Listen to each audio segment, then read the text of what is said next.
How do you identify the weakest link in your system? Hear that? Not my stupid watch, but I don't know if you can hear that. We have a band. Just, oh man, these guys are going to be great. We'll see how loud it gets. There's the drummer is queuing up now. We have Octave Records, where Gus Skinnis in our Octave recording studio makes these great recordings that you'll soon hear about. I'll tell you all about it when it comes up. But the drummer is kind of queuing up, and Gus is getting his level set. So we're gonna, hopefully it doesn't interfere too much in our video. But I couldn't resist. It's cool. This question comes from Peter in Wellington, New Zealand. And now, okay, here's a Paul ramble. New Zealand. Now I know what New York, New Haven, where those came from. I mean, those are New England, right? I mean, the U.S. had British roots, and so this was the New England, the New York, and of course there's a York in England. But Zealand? I'd never heard of Zealand, and so I had to look it up. Sorry, I'm sure Peter is laughing, as every New Zealander, because they surely know. But it turns out that a Dutch explorer, let's see, I wrote it down here. Let's see if I can, what is it? Abel Tasman was from Zeeland, which is a district in Holland. And Zealand is sea land, the land of the sea, which surely Holland is. So that's where New Zealand came from, a Dutch explorer.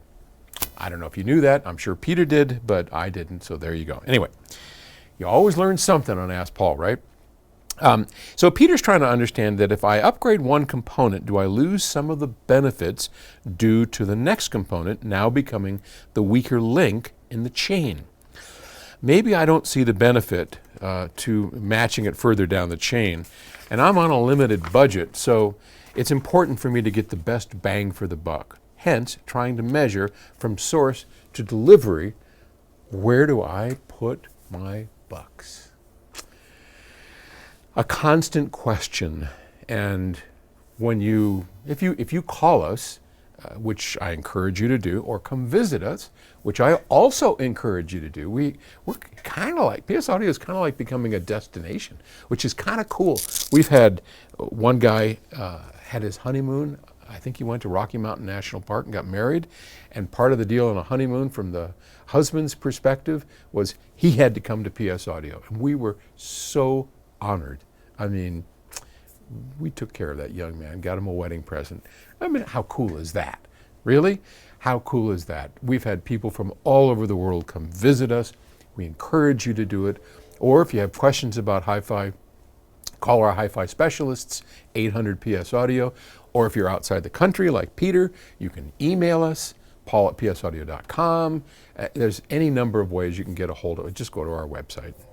But anyway, but we get this question asked all the time. How do I know what the weakest link in the system is, and how do I make those kinds of decisions?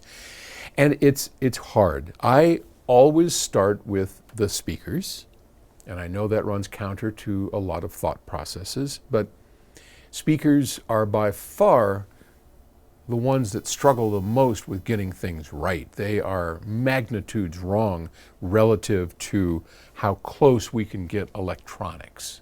Electronics, we can get pretty close. Now, there's tons of differences in electronics, in the way they sound, in the way they perform, but we can surely get closer to perfection with electronics than we can with speakers. So, pick your poison carefully. Speakers are, man, they are all over the map. If you have little bookshelves, well, then you want to be kind of close. You're not going to try and fill a big room with them. If you are trying to fill a big room, what kind of music do you listen to? Is it like yesterday's fellow who wants to just play loud, headbanging rock and roll? Do you want to play quiet stuff? Is it classical? So you want to pick speakers that kind of match what you're trying to achieve in the room that you're trying to achieve it in. And that, to me, is the most important aspect. And again, call, write, visit, whatever will help you figure that out.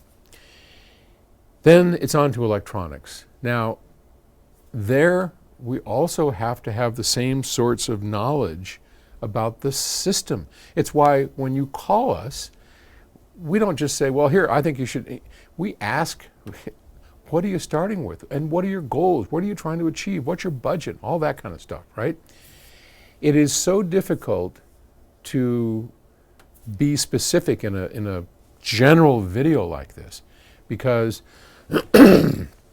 all I know from Peter is that he's on a budget, but I don't I don't know the kind of music he listens to. I don't know what his speakers are. I don't know what his goals, hopes, and aspirations are.